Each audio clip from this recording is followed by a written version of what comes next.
हाँ जी, स्वागत है जी ਤੁਹਾਡਾ ਤੁਹਾਡੇ ਆਪਣੇ YouTube ਚੈਨਲ ਜੌਬਸ ਸੀਕੇ ਇੰਡੀਆ ਤੇ। ਦੋਸਤੋ ਵੀਡੀਓ ਸ਼ੁਰੂ ਕਰਨ ਤੋਂ ਪਹਿਲਾਂ ਚੈਨਲ ਤੇ ਪਹਿਲੀ ਵਾਰ ਵਿਜ਼ਿਟ ਕੀਤਾ ਤੇ ਚੈਨਲ ਨੂੰ ਤੁਸੀਂ ਹਜੇ ਤੱਕ ਸਬਸਕ੍ਰਾਈਬ ਨਹੀਂ ਕੀਤਾ ਹੋਇਆ ਤਾਂ ਵੀਡੀਓ ਦੇ ਨੀਚੇ ਤੁਹਾਨੂੰ ਇੱਕ ਸਬਸਕ੍ਰਾਈਬ ਵਾਲਾ ਬਟਨ ਦਿਖ ਜਾਊਗਾ ਜੀ, ਉਸ ਨੂੰ ਦਬਾ ਦਿਓ ਤੇ ਨਾਲ ਹੀ ਉਸਦੇ ਘੰਟੀ ਵਾਲਾ ਬਟਨ ਵੀ ਆ ਜਾਵੇਗਾ, ਉਸ ਨੂੰ ਵੀ ਦਬਾ ਦਿਓ ਤਾਂ ਕਿ ਇਨ ਫਿਊਚਰ ਜਦੋਂ ਵੀ ਮੈਂ ਕੋਈ ਨਵੀਂ ਜਾਣਕਾਰੀ ਲੈ ਕੇ ਆਵਾਂ ਤਾਂ ਸਭ ਤੋਂ ਪਹਿਲਾਂ ਤੁਹਾਨੂੰ ਉਸਦਾ ਫ੍ਰੀ ਵਿੱਚ ਨੋਟੀਫਿਕੇਸ਼ਨ ਮਿਲਦਾ ਰਹੇ। ਦੋਸਤੋ ਇਸ ਵੀਡੀਓ ਵਿੱਚ ਮੈਂ ਤੁਹਾਨੂੰ ਭਾਸ਼ਾ ਤੇ ਪੰਜਾਬੀ ਭਾਸ਼ਾ ਬਾਰੇ ਗੱਲ ਕਰਾਂਗੇ ਜੀ, ਜਿਹੜੀ ਕਿ ਸਾਰੀਆਂ ਹੀ ਬੋਰਡ ਦੀਆਂ ਪ੍ਰੀਖਿਆਵਾਂ ਜਿਹੜੀਆਂ ਪੰਜਾਬ ਦੇ ਵਿੱਚ ਹੁੰਦੀਆਂ ਨੇ ਜੀ, ਉਹਨਾਂ ਦੇ ਵਿੱਚ ਜੇਕਰ ਪੰਜਾਬੀ ਵਿਸ਼ਾ ਤੁਹਾਡਾ ਕੰਪਲਸਰੀ ਹੈ ਜਾਂ ਤੁਸੀਂ ਉਸ ਨੂੰ ਦੂਸਰੀ ਭਾਸ਼ਾ ਦੇ ਤੌਰ ਤੇ ਲਿਆ ਹੋਇਆ ਤਾਂ ਤੁਹਾਡੇ ਲਈ ਜਿਹੜੀ ਇਹ ਹੈ ਜੀ ਵੀਡੀਓ ਬਹੁਤ ਹੀ ਜ਼ਿਆਦਾ ਇੰਪੋਰਟੈਂਟ ਹੋਣ ਵਾਲੀ ਹੈ। ਪੀਐਸ ਟੈਟ ਅਤੇ ਸੀ ਟੈਟ ਦੀ ਤਿਆਰੀ ਕਰਨ ਵਾਲੇ ਕੈਂਡੀਡੇਟਸ ਲਈ ਵੀ ਵੀਡੀਓ ਬਹੁਤ ਇੰਪੋਰਟੈਂਟ ਹੋਣ ਵਾਲੀ ਹੈ, ਅਤੇ ਹੋਰ ਵੀ ਕਿਸੇ ਪੰਜਾਬ ਦੀ ਕੋਈ ਪੇਪਰ ਦੀ ਤਿਆਰੀ ਕਰ ਰਹੇ ਹੋ ਜਿਨ੍ਹਾਂ ਦੇ ਵਿੱਚ ਪੰਜਾਬੀ ਭਾਸ਼ਾ ਕੰਪਲਸਰੀ ਤੌਰ ਤੇ ਆਉਂਦੀ ਹੈ ਤੇ ਉਹਨਾਂ ਦੇ ਲਈ ਵੀ ਜਿਹੜੀ ਇਹ ਜੀ ਵੀਡੀਓ ਇੰਪੋਰਟੈਂਟ ਹੋਣ ਵਾਲੀ ਹੈ। ਬਸ ਵੀਡੀਓ ਨੂੰ ਲਾਸਟ ਤੱਕ ਦੇਖਣਾ ਤੇ ਇਸ ਦੇ ਵਿੱਚ ਤੁਹਾਨੂੰ ਕਈ ਸਾਰੇ ਭਾਸ਼ਾ ਤੇ ਪੰਜਾਬੀ ਭਾਸ਼ਾ ਦੇ ਲੈ ਕੇ ਟੌਪਿਕ ਜਿਹੜੇ ਨੇ ਜੀ ਉਹ ਕਲੀਅਰ ਹੋ ਜਾਣਗੇ।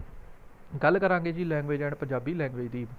ਸਭ ਤੋਂ ਪਹਿਲਾਂ ਗੱਲ ਕਰ ਲੈਂਦੇ ਮਨੁੱਖੀ ਜੀਵਨ ਵਿੱਚ ਭਾਸ਼ਾ ਜਿਹੜੀ ਹੈ ਜੀ, ਬੋਲੀ ਸਭ ਤੋਂ ਵਧੇਰੇ ਮਹੱਤਵ ਦਿੱਤਾ ਗਿਆ। ਭਾਸ਼ਾ ਰਾਹੀਂ ਮਨੁੱਖ ਆਪਣੇ ਮਨ ਦੇ ਭਾਵ ਜਿਹੜੇ ਨੇ ਇੱਕ ਦੂਸਰੇ ਮਨੁੱਖਾਂ ਦੇ ਨਾਲ ਜਿਹੜੇ ਆ ਉਸ ਨੂੰ ਸਾਂਝੇ ਕਰਦਾ ਹੈ, ਅਤੇ ਸਮਾਜ ਵਿੱਚ ਰਹਿੰਦੇ ਹੋਇਆ ਮਨੁੱਖ ਨੂੰ ਜਿਹੜੀ ਹੈ ਜੀ ਭਾਸ਼ਾ ਦੀ ਇੱਕ ਬਹੁਤ ਹੀ ਜ਼ਿਆਦਾ ਲੋੜ ਹੈ, ਅਤੇ ਇਸ ਦੇ ਆਪਣੇ ਜਿਹੜੇ ਮਨ ਦੇ ਭਾਵ ਨੇ ਇੱਕ ਦੂਸਰੇ ਤੱਕ ਸਾਂਝੇ ਕਰਨ ਦੇ ਲਈ ਜਿਹੜੀ ਹੈ ਪੰਜਾਬੀ ਭਾਸ਼ਾ ਦੀ ਲੋੜ ਪੈਂਦੀ ਹੈ। ਜਾਂ ਹੋਰ ਵੀ ਕੋਈ ਲੈਂਗੁਏਜ ਹੈ, ਹਿੰਦੀ ਇੰਗਲਿਸ਼ ਕੋਈ ਵੀ ਲੈਂਗੁਏਜ ਹੈ, ਉਸ ਨੂੰ ਆਪਣੇ ਮਨ ਦੇ ਭਾਵ ਸਾਂਝੇ ਕਰਨ ਦੇ ਲਈ ਇਸ ਚੀਜ਼ ਦੀ ਜ਼ਰੂਰਤ ਜਿਹੜੀ ਹੈ ਜੀ ਪੈਂਦੀ ਹੈ। ਇਸ ਤੋਂ ਬਾਅਦ ਭਾਸ਼ਾ ਜਿਹੜੀ ਹੈ ਜੀ, ਇਸ ਦੀ ਪਰਿਭਾਸ਼ਾ ਕੀ ਹੈ ਇਸ ਨੂੰ ਕਲੀਅਰ ਕਰ ਲੈਂਦੇ ਹਾਂ, ਕਿਉਂਕਿ ਇਸ ਜਿਹੜਾ ਚੈਪਟਰ ਹੈ ਜੀ ਇਹ ਕਾਫੀ ਲੰਬਾ ਚੌੜਾ। ਮੈਂ ਮੇਨ ਗੱਲਾਂ ਜੋ ਤੁਹਾਡੇ ਕੰਮ ਆਉਣਗੀਆਂ ਉਹੀ ਤੁਹਾਡੇ ਨਾਲ ਸਾਂਝੀਆਂ ਕਰਾਂਗਾ ਜੀ। ਇਹ ਜਿਹੜਾ ਹੈ ਇੰਪੋਰਟੈਂਟ ਹੋਣਾ ਹੈ। ਭਾਸ਼ਾ ਜਾਂ ਬੋਲੀ ਦੀ ਪਰਿਭਾਸ਼ਾ ਜਿਹੜੀ ਹੈ, ਮਨੁੱਖ ਦੁਆਰਾ ਉਚਾਰੀਆਂ ਜਾਣ ਵਾਲੀਆਂ ਧੁਨੀਆਂ, ਜਿਹੜਾ ਆਪਾਂ ਬੋਲਦੇ ਹਾਂ ਜੀ ਮੂੰਹ ਦੇ ਵਿੱਚੋਂ ਜਿਹੜੀ ਆਵਾਜ਼ ਆਉਂਦੀ ਹੈ ਤੁਹਾਡੇ, ਉਸ ਨੂੰ ਕੀ ਆਖਦੇ ਹਨ? ਉਸ ਨੂੰ ਧੁਨੀ ਆਖਦੇ ਹਨ। ਜਿਹੜੀ ਆਵਾਜ਼ ਪ੍ਰਗਟ ਹੁੰਦੀ ਹੈ ਉਸ ਨੂੰ ਧੁਨੀ ਆਖਦੇ ਹਨ। ਮਨੁੱਖ ਦੁਆਰਾ ਉਚਾਰੀਆਂ ਜਾਣ ਵਾਲੀਆਂ ਵਿਸ਼ੇਸ਼ ਧੁਨੀਆਂ ਦੇ ਪ੍ਰਬੰਧ ਨੂੰ ਭਾਸ਼ਾ ਕਿਹਾ ਜਾਂਦਾ ਹੈ। ਇਸ ਰਾਹੀਂ ਆਪਣੇ ਸਮਾਜ ਵਿੱਚ ਰਹਿੰਦੇ ਹੋਏ ਹੋਰਨਾਂ ਮਨੁੱਖਾਂ ਨੂੰ ਆਪਣੇ ਨਾਲ ਜਿਹੜਾ ਹੈ ਉਹ ਜੋੜਦਾ ਹੈ, ਅਤੇ ਆਪਣੇ ਆਪ ਨੂੰ ਵੀ ਉਸ ਦੇ ਨਾਲ ਜੋੜਦਾ ਹੈ। ਭਾਸ਼ਾ ਦਾ ਜਨਮ ਕਿਵੇਂ ਹੋਇਆ?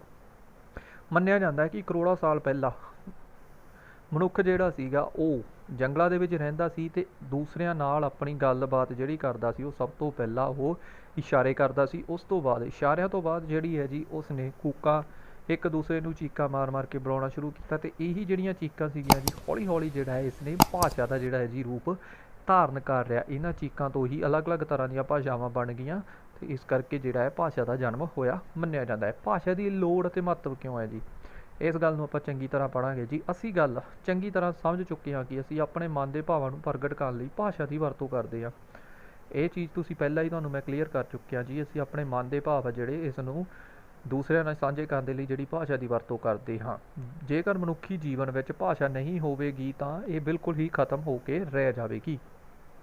ਉਹ ਆਪਣੇ ਮਨ ਦੀ ਗੱਲ ਕਿਸੇ ਨੂੰ ਸਮਝਾ ਸਕੇਗਾ ਅਤੇ ਨਾ ਹੀ ਸਮਝ ਸਕੇਗਾ। ਦੇਖੋ, ਜੇਕਰ ਤੁਹਾਡੇ ਕੋਲ ਭਾਸ਼ਾ ਹੀ ਨਹੀਂ ਹੈ, ਤੁਸੀਂ ਭਾਸ਼ਾ ਕਿਸੇ ਦੀ ਦੂਸਰੇ ਦੀ ਗੱਲ ਨੂੰ ਨਹੀਂ ਸਮਝ ਸਕਦੇ, ਅਤੇ ਨਾ ਹੀ ਤੁਸੀਂ ਆਪਣੇ ਮਨ ਦੇ ਭਾਵ ਉਸ ਤੱਕ ਪ੍ਰਗਟ ਕਰ ਸਕਦੇ ਹੋ। ਸੱਭਿਅਤਾ ਦੇ ਵਿਕਾਸ ਨਾਲ ਅਜੋਕੇ ਸਮੇਂ ਵਿੱਚ ਪੰਜਾਬੀ ਭਾਸ਼ਾ ਨੂੰ ਬੁਲੰਦੀਆਂ ਨੂੰ ਛੂਹ ਰਹੀ ਹੈ।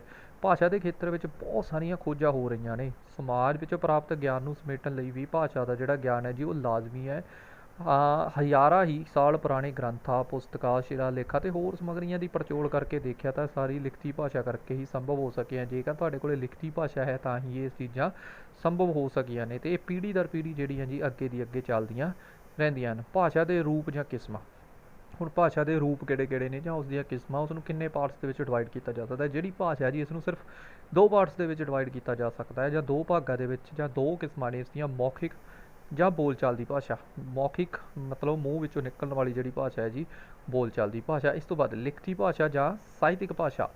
ਸਾਹਿਤਕ ਕਿਹੜੀ ਭਾਸ਼ਾ ਹੁੰਦੀ ਹੈ ਇਹ ਵੀ ਮੈਂ ਤੁਹਾਨੂੰ ਕਲੀਅਰ ਅੱਗੇ ਕਰ ਦੇਵਾਂਗਾ ਜੀ। ਸਾਹਿਤ ਮੀਨਸ ਕਿ ਜਿਸ ਦਾ ਸਾਹਿਤ ਲਿਖਿਆ ਜਾਂਦਾ ਹੈ, ਜਿਸ ਨੂੰ ਸਾਹਿਤਕ ਤੌਰ 'ਤੇ ਲਿਖਿਆ ਜਾਂਦਾ ਹੈ, ਜਿਸ ਨੂੰ ਆਪਣੇ ਕੋਲੇ ਜਿਸ ਦੇ ਪ੍ਰੂਫ ਹੁੰਦੇ ਨੇ, ਉਸ ਨੂੰ ਸਾਹਿਤਕ ਭਾਸ਼ਾ ਆਖਦੇ ਹਨ ਜੀ। ਬੋਲਚਾਲ ਦੀ ਭਾਸ਼ਾ, ਸਭ ਤੋਂ ਪਹਿਲਾਂ ਗੱਲ ਕਲੀਅਰ ਕਰਦੇ ਹਨ ਜੀ। ਬੋਲਚਾਲ ਦੀ ਭਾਸ਼ਾ ਨੂੰ ਮੌਖਿਕ ਰੂਪ ਮੰਨਿਆ ਜਾਂਦਾ ਹੈ।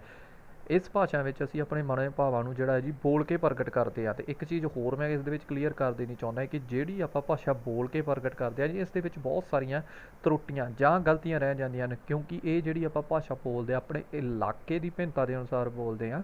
ਇਲਾਕੇ ਦੀ ਭਿੰਨਤਾ ਤੋਂ ਭਾਵ ਹੈ ਕਿ ਜਿਹੜੀ ਇਹ ਆਪਾਂ ਭਾਸ਼ਾ ਬੋਲਦੇ ਹਾਂ, ਅਲੱਗ-ਅਲੱਗ ਦੂਰੀ 'ਤੇ ਰਹਿਣ ਕਰਕੇ ਜਿਹੜੀ ਭਾਸ਼ਾ ਹੈ ਜੀ ਇਹ ਆਪਣੀ ਇਸ ਦੇ ਵਿੱਚ ਬਹੁਤ ਸਾਰਾ ਫਰਕ ਰਹਿ ਜਾਂਦਾ ਹੈ, ਕਿਉਂਕਿ ਇਹ ਜਿਹੜੀ ਆਪਾਂ ਬੋਲਦੇ ਟਾਈਮ ਕਿ ਜੀ ਗ੍ਰਾਮਰ ਨੂੰ ਯੂਜ਼ ਨਹੀਂ ਕਰਦੇ। ਇਸੇ ਤਰ੍ਹਾਂ ਸਾਰੀਆਂ ਲੈਂਗੁਏਜ ਨੇ, ਚਾਹੇ ਉਹ ਇੰਗਲਿਸ਼ ਹੈ ਚਾਹੇ ਹਿੰਦੀ ਹੈ, ਇਸ ਨੂੰ ਜਿਹੜੀ ਹੈ ਬੋਲਣ ਅਤੇ ਲਿਖਣ ਦੇ ਵਿੱਚ ਜਿਹੜਾ ਹੈ ਬਹੁਤ ਸਾਰਾ ਫਰਕ ਹੁੰਦਾ ਹੈ ਜੀ। ਅਤੇ ਇਸ ਤੋਂ ਬਾਅਦ ਲਿਖਤੀ ਭਾਸ਼ਾ, ਜਦੋਂ ਅਸੀਂ ਆਪਣੇ ਮਨੋਭਾਵਾਂ ਨੂੰ, ਵਿਚਾਰਾਂ ਨੂੰ ਲਿਖ ਕੇ ਪ੍ਰਗਟ ਕਰਦੇ ਹਾਂ, ਉਸ ਨੂੰ ਜਿਹੜਾ ਹੈ ਜੀ ਲਿਖਤੀ ਭਾਸ਼ਾ ਕਿਹਾ ਜਾਂਦਾ ਹੈ। ਇਹ ਲਿਖਤੀ ਭਾਸ਼ਾ ਵਿਆਕਰਨ ਨਿਯਮਾਂ ਵਿੱਚ ਜਿਹੜੀ ਹੈ ਬੱਝੀ ਹੁੰਦੀ ਹੈ, ਅਤੇ ਇਸ ਦੇ ਵਿੱਚ ਸ਼ਬਦਾਵਲੀ, ਸ਼ਬਦ ਜੋੜ, ਵਾਕਾਂ ਦੀ ਸ਼ੁੱਧਤਾ ਦਾ ਖਾਸ ਖਿਆਲ ਰੱਖਿਆ ਜਾਂਦਾ ਹੈ। ਦੇਖੋ, ਇੱਕ ਬੱਚਾ ਸਕੂਲ ਦੇ ਵਿੱਚ ਪੜ੍ਹਦਾ ਹੈ, ਜਦੋਂ ਉਹ ਘਰ ਦੇ ਵਿੱਚ ਬੋਲਦਾ ਹੈ ਜਾਂ ਸਕੂਲ ਦੇ ਵਿੱਚ ਹੀ ਚਾਹੇ ਉਹ ਬੋਲ ਰਿਹਾ ਹੈ, ਉਸ ਦੇ ਵਿੱਚ ਬਹੁਤ ਸਾਰਾ ਫਰਕ ਹੁੰਦਾ ਹੈ, ਕਿਉਂਕਿ ਬੋਲਦੇ ਟਾਈਮ ਉਹ ਹੋਰ ਤਰੀਕੇ ਨਾਲ, ਮੰਨ ਲਓ ਟੀਚਰ ਉਸ ਨੂੰ ਕੋਈ ਕੁਐਸਚਨ ਪੁੱਟ ਕਰਦਾ ਹੈ ਤਾਂ ਹੋਰ ਤਰੀਕੇ ਦੇ ਨਾਲ ਉਸ ਨੂੰ ਜਿਹੜਾ ਜੀ ਉਹ ਸੁਣਾਉਂਦਾ ਹੈ, ਪਰ ਲਿਖਦੇ ਟਾਈਮ ਉਸ ਦੀ ਕਾਪੀ ਦੇ ਉੱਪਰ ਕਾਫੀ ਸਾਰਾ ਗਲਤੀਆਂ ਤੁਹਾਨੂੰ ਦੇਖਣ ਨੂੰ ਮਿਲਦੀਆਂ ਨੇ, ਕਿਉਂਕਿ ਉਸ ਦੀ ਬੋਲ ਠੀਕ ਰਿਹਾ ਹੁੰਦਾ, ਪਰ ਉਸ ਨੂੰ ਜਿਹੜਾ ਹੈ ਲਿਖਤੀ ਭਾਸ਼ਾ ਦਾ ਗਿਆਨ ਹਜੇ ਘੱਟ ਹੁੰਦਾ ਹੈ। ਇਸ ਦੇ ਵਿੱਚ ਹੀ ਜਿਹੜੇ ਆ ਜੀ ਕਿਤਾਬਾਂ, ਅਖਬਾਰ, ਰਸਾਲੇ ਆਦਿ ਅਤੇ ਸਰਕਾਰੀ ਦਫ਼ਤਰਾਂ ਵਿੱਚ ਵੀ ਇਸ ਭਾਸ਼ਾ ਨੂੰ ਵਰਤਿਆ ਜਾਂਦਾ ਅਤੇ ਸਿੱਖਿਆ ਦੇ ਮਾਧਿਅਮ ਵਜੋਂ ਵੀ ਇਸ ਨੂੰ ਭਾਸ਼ਾ ਨੂੰ ਜਾਣਿਆ ਜਾਂਦਾ ਹੈ। ਭਾਰਤ ਦੀਆਂ ਅਲੱਗ-ਅਲੱਗ ਭਾਸ਼ਾਵਾਂ, ਦੇਖੋ ਭਾਰਤ ਦੇ ਵਿੱਚ ਬਹੁਤ ਸਾਰੀਆਂ ਭਾਸ਼ਾਵਾਂ ਨੇ, ਤਕਰੀਬਨ ਜੇ ਮੰਨ ਕੇ ਚੱਲੀਏ ਤਕਰੀਬਨ 3500 ਤੋਂ 3600 ਜਿਹੜੀ ਭਾਸ਼ਾ ਜੀ ਇਕੱਲੇ ਭਾਰਤ ਦੇ ਵਿੱਚ ਹੀ ਹੈ, ਪਰ ਸਰਕਾਰ ਵੱਲੋਂ ਜਿਹੜੀ ਭਾਸ਼ਾ ਨੂੰ ਮਾਨਤਾ ਦਿੱਤੀ ਗਈ ਹੈ ਜੀ ਉਹ ਸਿਰਫ 22 ਭਾਸ਼ਾਵਾਂ ਨੂੰ ਜਿਹੜੀ ਹੈ ਸੰਵਿਧਾਨਕ ਤੌਰ 'ਤੇ, ਸੰਵਿਧਾਨ ਕੀ ਹੈ ਇਹ ਤੁਹਾਨੂੰ ਪਤਾ ਹੀ ਹੈ ਜੀ, ਡਾਕਟਰ BR ਅੰਬੇਦਕਰ ਨੇ ਜਿਹੜਾ ਇਸ ਨੂੰ ਲਿਖਿਆ ਸੀ, ਅਤੇ ਭਾਰਤ ਦੇ ਵਿੱਚ ਜਿਹੜਾ ਇਹ ਇੱਕ ਕਾਨੂੰਨ ਦੇ ਰੂਪ ਦੇ ਵਿੱਚ ਇਸ ਨੂੰ ਵਰਤਿਆ ਜਾਂਦਾ ਹੈ। ਭਾਰਤ ਦੇ ਵਿੱਚ ਸਿਰਫ 22 ਭਾਸ਼ਾਵਾਂ ਨੂੰ ਮਾਨਤਾ ਪ੍ਰਾਪਤ ਹੈ, ਅਤੇ ਜਿਹੜੀਆਂ ਇਹ 22 ਭਾਸ਼ਾ ਨੇ ਤੁਸੀਂ ਦੇਖ ਸਕਦੇ ਹੋ, ਹਿੰਦੀ ਹੈ, ਪੰਜਾਬੀ ਹੈ, ਸੰਸਕ੍ਰਿਤ ਹੈ, ਉਰਦੂ ਹੈ, ਗੁਜਰਾਤੀ ਹੈ, ਬੰਗਲਾ ਹੈ, ਕਸ਼ਮੀਰੀ ਹੈ, ਕੰਨੜ ਹੈ, ਮਲਿਆਲਮ ਹੈ, ਮਰਾਠੀ ਹੈ, ਉੜੀਆ ਹੈ, ਤਾਮਿਲ ਹੈ, ਤੇਲਗੂ ਹੈ, ਸਿੰਧੀ ਹੈ, ਅਸਾਮੀ ਹੈ, ਨੇਪਾਲੀ ਹੈ, ਕੋਂਕਣੀ, ਮਣੀਪੁਰੀ, ਬੋਡੋ, ਸੰਥਾਲੀ, ਮੈਥੇਲੀ ਅਤੇ ਡੋਗਰੀ। ਪੰਜਾਬੀ ਭਾਸ਼ਾ ਵੀ ਇਸ ਦੇ ਭਾਸ਼ਾ ਦੇ ਵਿੱਚ ਬਹੁਤ ਇੰਪੋਰਟੈਂਟ ਹੈ। ਭਾਸ਼ਾ ਦੇ ਜਿਹੜੇ ਦਰਜੇ ਨੇ ਉਹ ਕਿਹੜੇ ਕਿਹੜੇ ਨੇ? ਸਭ ਤੋਂ ਪਹਿਲਾਂ ਗੱਲ ਕਰ ਲੈਂਦੇ ਜੀ ਮਾਤ ਭਾਸ਼ਾ ਦੀ। ਮਾਤ ਭਾਸ਼ਾ ਕਿਹੜੀ ਹੁੰਦੀ ਹੈ? ਉਹ ਭਾਸ਼ਾ, ਉਹ ਬੋਲੀ ਹੁੰਦੀ ਹੈ ਜਿਸ ਨੂੰ ਬੱਚਾ ਜਨਮ ਤੋਂ ਹੀ ਆਪਣੀ ਮਾਂ ਕੋਲੋਂ ਸਿੱਖਦਾ ਹੈ। ਜਿਸ ਟਾਈਮ ਤੋਂ ਉਸਦਾ ਜਨਮ ਹੋ ਜਾਂਦਾ ਉਸ ਤੋਂ ਬਾਅਦ ਜਿਹੜੀ ਉਹ ਭਾਸ਼ਾ ਜੀ ਬੱਚਾ ਆਪਣੀ ਮਾਂ ਦੀ ਗੋਦੀ ਦੇ ਵਿੱਚ ਬੈਠ ਕੇ ਜਿਹੜੀ ਸਿੱਖਦਾ ਹੈ ਉਸ ਨੂੰ ਮਾਤ ਭਾਸ਼ਾ ਆਖਦੇ ਹਨ। ਪੰਜਾਬੀਆਂ ਦੀ ਜਿਹੜੀ ਮਾਤ ਭਾਸ਼ਾ ਹੈ ਜੀ ਉਹ ਪੰਜਾਬੀ ਹੈ, ਅਤੇ ਦੂਸਰੇ ਰਾਜਾਂ ਦੇ ਵਿੱਚ ਰਹਿਣ ਵਾਲੇ ਜਿਹੜੇ ਨੇ, ਮੰਨ ਲਓ ਹਰਿਆਣੇ ਦੇ ਵਿੱਚ ਰਹਿਣ ਵਾਲੇ ਹਰਿਆਣਵੀ, ਬੰਗਾਲੀ ਦੇ ਵਿੱਚ ਰਹਿਣ ਵਾਲਾ ਬੰਗਾਲੀ ਭਾਸ਼ਾ ਬੋਲਦਾ ਹੈ, ਅਤੇ ਅਲੱਗ-ਅਲੱਗ ਰਾਜਾਂ ਦੀ ਜਿਹੜੀ ਭਾਸ਼ਾ ਹੈ ਜੀ ਉਹ ਅਲੱਗ-ਅਲੱਗ ਹੈ। ਰਾਜ ਭਾਸ਼ਾ ਕਿਹੜੀ ਹੁੰਦੀ ਹੈ?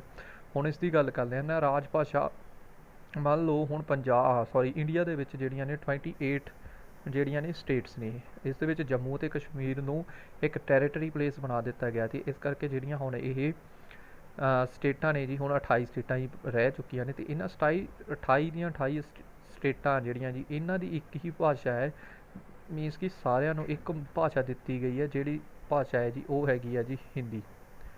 ਅਤੇ ਇਸੇ ਤਰ੍ਹਾਂ ਹੀ ਜਿਹੜੀ ਆਪਾਂ ਗੱਲ ਕਰ ਰਹੇ ਹਾਂ ਜੀ ਇਹ ਰਾਜ ਭਾਸ਼ਾ ਦੀ ਗੱਲ ਕਰ ਰਹੇ ਹਾਂ, ਮੀਨਸ ਕਿ ਅਲੱਗ-ਅਲੱਗ ਜਿਹੜੇ ਰਾਜ ਨੇ ਉਹਨਾਂ ਦੇ ਵਿੱਚ ਅਲੱਗ-ਅਲੱਗ ਭਾਸ਼ਾ ਹੈ। ਪੰਜਾਬ ਦੀ ਪੰਜਾਬੀ ਭਾਸ਼ਾ ਅਤੇ ਬੰਗਾਲ ਦੀ ਬੰਗਾਲੀ ਭਾਸ਼ਾ। ਇੱਥੇ ਜਿਹੜੀ ਮੈਂ ਪਹਿਲਾਂ ਗੱਲ ਕਰ ਰਿਹਾ ਸੀਗਾ ਜੀ ਉਹ ਆਪਾਂ ਗੱਲ ਕਰਨੀ ਸੀ ਰਾਸ਼ਟਰੀ ਭਾਸ਼ਾ ਦੀ। ਜਿਸ ਤਰ੍ਹਾਂ ਭਾਰਤ ਦੇ ਵਿੱਚ ਜਿਹੜੀ ਰਾਸ਼ਟਰੀ ਭਾਸ਼ਾ ਜੀ ਉਹ ਹਿੰਦੀ ਹੈ, ਚਾਹੇ ਤੁਸੀਂ ਕਿਸੇ ਵੀ ਸਟੇਟ ਤੋਂ ਬਿਲੋਂਗ ਕਰਦੇ ਹੋ, ਤੁਹਾਨੂੰ ਹਿੰਦੀ ਤਕਰੀਬਨ ਜਿਹੜੀ ਹੈ ਜ਼ਿਆਦਾਤਰ ਆਉਂਦੀ ਹੀ ਹੁੰਦੀ ਹੈ। ਅੰਤਰਰਾਸ਼ਟਰੀ ਭਾਸ਼ਾ ਦੀ ਗੱਲ ਕਰ ਲੈਂਦੇ ਹਾਂ। ਦੂਸਰੇ ਦੇਸ਼ਾਂ ਦੇ ਨਾਲ ਸੰਪਰਕ ਬਣਾਉਣ ਦੇ ਲਈ ਜਿਹੜੀ ਇਹ ਭਾਸ਼ਾ ਵਰਤੀ ਜਾਂਦੀ ਹੈ ਜੀ ਇੰਗਲਿਸ਼, ਜਿਸ ਨੂੰ ਅੰਗਰੇਜ਼ੀ ਕਹਿੰਦੇ ਹਾਂ ਆਪਾਂ, ਅਤੇ ਇਹ ਭਾਸ਼ਾ ਜਿਹੜੀ ਹੈ ਦੂਸਰੇ ਸਟੇਟਾਂ ਦੇ ਨਾਲ ਸੰਬੰਧ ਬਣਾਉਣ ਦੇ ਲਈ ਵਰਤੀ ਜਾਂਦੀ ਹੈ। ਗੁਪਤ ਭਾਸ਼ਾ ਹੁੰਦੀ ਹੈ ਜੀ ਕੋਡ ਭਾਸ਼ਾ, ਜਿਹੜੀ ਕਿ ਫੌਜ, ਜਾਸੂਸ, ਜ਼ੋਰਾਵਰ ਪੇਸ਼ਾਵਰ ਜਿਹੜੇ ਲੋਕ ਨੇ ਉਹ ਕਿਸੇ ਵੀ ਤਰ੍ਹਾਂ ਦਾ ਚੋਰੀ ਜਾਂ ਫੌਜ ਕੋਈ ਕਿਸੇ ਵੀ ਤਰ੍ਹਾਂ ਦਾ ਮਿਸ਼ਨ ਕਰ ਰਹੀ ਹੈ, ਉਹ ਜਿਹੜੀ ਹੈ ਜੀ ਇਸ ਗੁਪਤ ਭਾਸ਼ਾ ਦੀ ਵਰਤੋਂ ਕਰਦਾ ਹੈ। ਟਕਸਾਲੀ ਭਾਸ਼ਾ ਜਿਹੜੀ ਹੈ ਜੀ ਇਸ ਨੂੰ ਲਿਖਤੀ ਭਾਸ਼ਾ ਵੀ ਕਿਹਾ ਜਾਂਦਾ ਹੈ। ਇਸ ਨੂੰ ਲਿਖਤੀ ਭਾਸ਼ਾ ਨੂੰ ਹੀ ਜਿਹੜੀ ਟਕਸਾਲੀ ਭਾਸ਼ਾ ਕਿਹਾ ਜਾਂਦਾ ਹੈ। ਇਹ ਜਿਹੜੀ ਹੈ ਜੀ ਗ੍ਰਾਮਰ ਦੇ ਰੂਲਸ ਦੇ ਅਕੋਰਡਿੰਗ ਹੁੰਦੀ ਹੈ, ਅਤੇ ਸਰਕਾਰੀ ਕੰਮਕਾਜ ਵਿੱਚ ਵੀ ਜਿਹੜਾ ਹੈ ਇਸ ਨੂੰ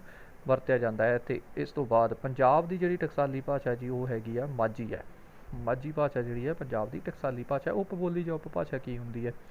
ਦੇਖੋ, ਪੁਰਾਣੇ ਸਮਿਆਂ ਦੇ ਵਿੱਚ ਜਿਹੜੇ ਜੀ ਆਵਾਜਾਈ ਦੇ ਸਾਧਨਾਂ ਦੀ ਘਾਟ ਹੁੰਦੀ ਸੀ, ਇਸ ਕਰਕੇ ਲੋਕਾਂ ਦਾ ਆਪਸੀ ਮੇਲ ਜੋਲ ਜਿਹੜਾ ਇੱਕ ਦੂਸਰੇ ਦੇ ਨਾਲ ਬਹੁਤ ਘੱਟ ਸੀ, ਅਤੇ ਬੋਲੀ ਵਿੱਚ ਜਿਹੜਾ ਇਹ ਵਖਰੇਵਾਂ ਆ ਗਿਆ।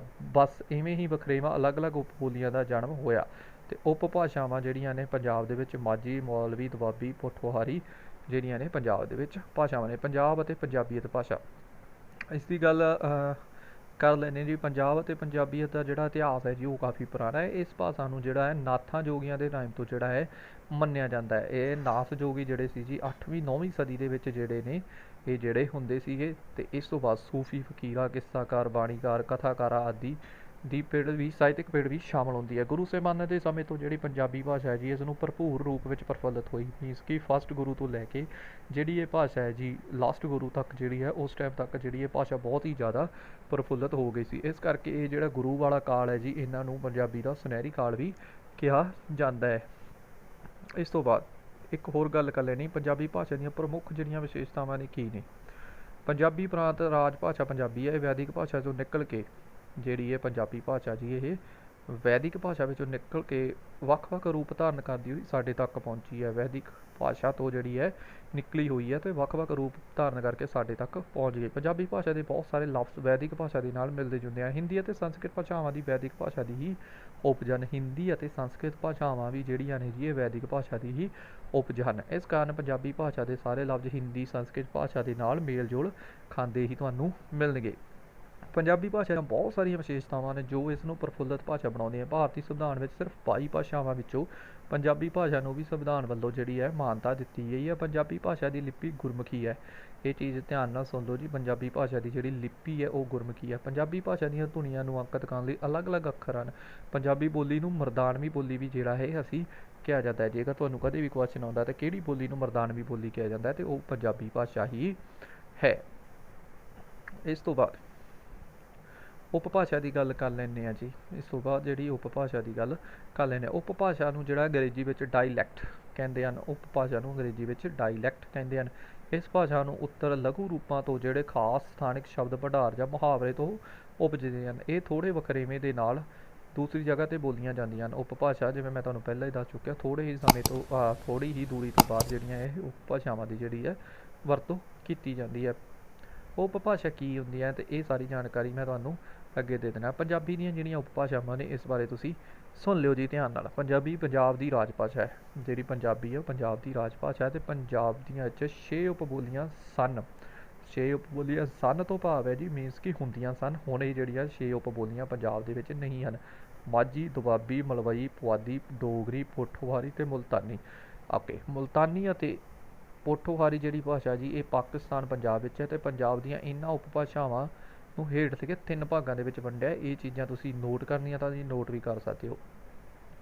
ਭਾਰਤੀ ਪੰਜਾਬ ਦੀਆਂ ਜਿਹੜੀਆਂ ਉਪਭਾਸ਼ਾਵਾਂ ਨੇ ਇਹ ਤੁਸੀਂ ਧਿਆਨ ਨਾਲ ਸੁਣ ਲਿਓ। ਭਾਰਤੀ ਪੰਜਾਬ ਮੀਨਸ ਕਿ ਜਿਹੜਾ ਪੰਜਾਬ ਹੁਣ ਭਾਰਤ ਦੇ ਵਿੱਚ ਹੈ ਜੀ, ਇਸ ਦੇ ਵਿੱਚ ਜਿਹੜੀਆਂ ਮਾਝੀ, ਦੁਆਬੀ, ਮਲਵਈ ਅਤੇ ਪੁਆਧੀ ਭਾਸ਼ਾ ਜਿਹੜੀ ਹੈ ਬੋਲੀ ਜਾਂਦੀ ਹੈ। ਪਾਕਿਸਤਾਨ ਵਾਲਾ ਜਿਹੜਾ ਪੰਜਾਬ ਹੈ ਜੀ ਇਸ ਦੇ ਵਿੱਚ ਮੁਲਤਾਨੀ, ਪੋਠੋਹਾਰੀ ਅਤੇ ਹਿੰਦਕੋ ਜਿਹੜੀ ਉਪਬੋਲੀਆਂ ਬੋਲੀ ਜਾਂਦੀ। ਪਹਾੜੀ ਪੰਜਾਬ ਦੀਆਂ ਉਪਭਾਸ਼ਾਵਾਂ ਪੁੰਛੀ, ਕਾਂਗੜੀ ਅਤੇ ਡੋਗਰੀ ਜਿਹੜੀਆਂ ਨੇ ਇਹ ਭਾਸ਼ਾਵਾਂ ਨੇ। ਅਤੇ ਹੁਣ ਗੱਲ ਕਰ ਲੈਂਦੇ ਹਾਂ ਜੀ ਮਾਝੀ ਭਾਸ਼ਾ ਕਿਹੜੇ ਕਿਹੜੇ ਜ਼ਿਲ੍ਹਿਆਂ ਦੇ ਵਿੱਚ ਬੋਲੀ ਜਾਂਦੀ ਹੈ।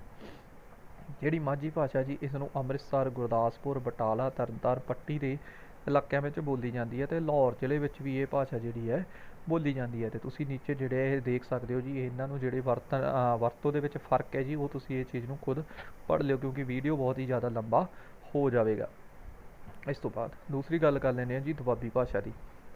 ਦੁਆਬੀ ਭਾਸ਼ਾ ਦੇ ਵਿੱਚ ਜਿਹੜੀ ਹੈ ਜੀ ਦੁਆਬੀ ਭਾਸ਼ਾ ਜਿਹੜੀ ਦੁਆਬ ਦੇ ਇਲਾਕੇ ਦੇ ਵਿੱਚ ਬੋਲੀ ਜਾਂਦੀ ਹੈ। ਦੁਆਬ ਤੋਂ ਭਾਵ ਹੁੰਦਾ ਹੈ ਉਹ ਵੀ ਮੈਂ ਤੁਹਾਨੂੰ ਕਲੀਅਰ ਕਰਨੇ ਆ ਦੋ ਆਬਾਂ ਦੀ ਧਰਤੀ ਮੀਨਸ ਕਿ 2 ਦਰਿਆਵਾਂ ਦੇ ਵਿਚਕਾਰਲੀ ਧਰਤੀ ਬਿਆਸ ਅਤੇ ਸਤਲੁਜ ਦੇ ਵਿਚਕਾਰਲਾ ਜਿਹੜਾ ਇਲਾਕਾ ਜੀ ਉਸਨੂੰ ਦੁਆਬ ਕਿਹਾ ਜਾਂਦਾ ਹੈ। ਦੁਆਬ ਇਸ ਕਰਕੇ ਕਿਹਾ ਜਾਂਦਾ ਕਿਉਂਕਿ ਇੱਥੇ 2 ਦਰਿਆਵਾਂ ਦੇ ਵਿਚਕਾਰ ਵਾਲੀ ਜਿਹੜੀ ਧਰਤੀ ਰਹਿ ਗਈ ਹੈ ਉਸਨੂੰ ਦੁਆਬ ਕਿਹਾ ਜਾਂਦਾ ਹੈ। ਜਲੰਧਰ, ਕਪੂਰਥਲਾ, ਹੁਸ਼ਿਆਰਪੁਰ, ਨਵਾਂ ਸ਼ਹਿਰ, ਸ਼ਹੀਦ ਭਗਤ ਸਿੰਘ ਨਗਰ ਜਿਹੜੇ ਇਸ ਦੇ ਵਿੱਚ ਆਉਂਦੇ ਹਨ। ਅਤੇ ਇਸ ਤੋਂ ਬਾਅਦ ਮਲਵਈ ਭਾਸ਼ਾ ਦੀ ਗੱਲ ਕਰ ਲੈਂਦੇ ਹਾਂ। ਮਾਲਵਾ ਵੀ ਇਸ ਨੂੰ ਜਿਹੜਾ ਹੈ ਕਿਹਾ ਜਾਂਦਾ ਹੈ। ਇਸ ਇਲਾਕੇ ਦੀ ਉਪਬੋਲੀ ਵੀ ਜਿਹੜੀ ਹੈ ਮਲਵਈ ਹੈ। ਲੁਧਿਆਣਾ, ਬਠਿੰਡਾ, ਫਿਰੋਜ਼ਪੁਰ, ਫਰੀਦਕੋਟ, ਮੁਕਤਸਰ, ਮਾਨਸਾ, ਫਾਜ਼ਿਲਕਾ, ਮੋਗਾ, ਬਰਨਾਲਾ, ਸੰਗਰੂਰ, ਪਟਿਆਲਾ ਦੇ ਜਿਹੜੇ ਕੁਝ ਹਿੱਸੇ ਨੇ ਇਸ ਦੇ ਵਿੱਚ ਆਏ ਜਾਂਦੇ ਨੇ। ਪੁਆਧੀ ਭਾਸ਼ਾ ਦੀ ਗੱਲ ਕਰ ਲੈਂਦੇ ਹਾਂ ਜੀ। ਪੁਆਧੀ ਭਾਸ਼ਾ ਕਿੱਥੇ ਕਿੱਥੇ ਬੋਲੀ ਜਾਂਦੀ ਹੈ। ਬੋਲੀ ਪੁਆਧ ਦੇ ਇਲਾਕੇ ਵਿੱਚ ਜਿਹੜੀ ਹੈ ਜੀ ਬੋਲੀ ਜਾਂਦੀ ਹੈ ਪੁਆਧ। ਇਸ ਨੂੰ ਪੁਆਧੜ ਵੀ ਕਿਹਾ ਜਾਂਦਾ ਹੈ ਜੀ।